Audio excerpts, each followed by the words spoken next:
जिसे तुम अपना समझकर छोड़ देते हो, कोई उसे खास समझकर थाम लेता है।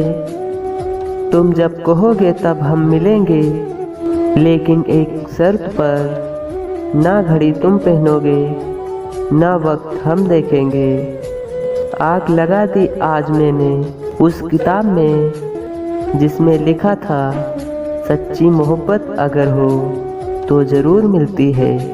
किसी का साथ अगर तुम जिंदगी भर के लिए चाहते हो, तो उसे मत बताओ कि उसे कितना चाहते हो।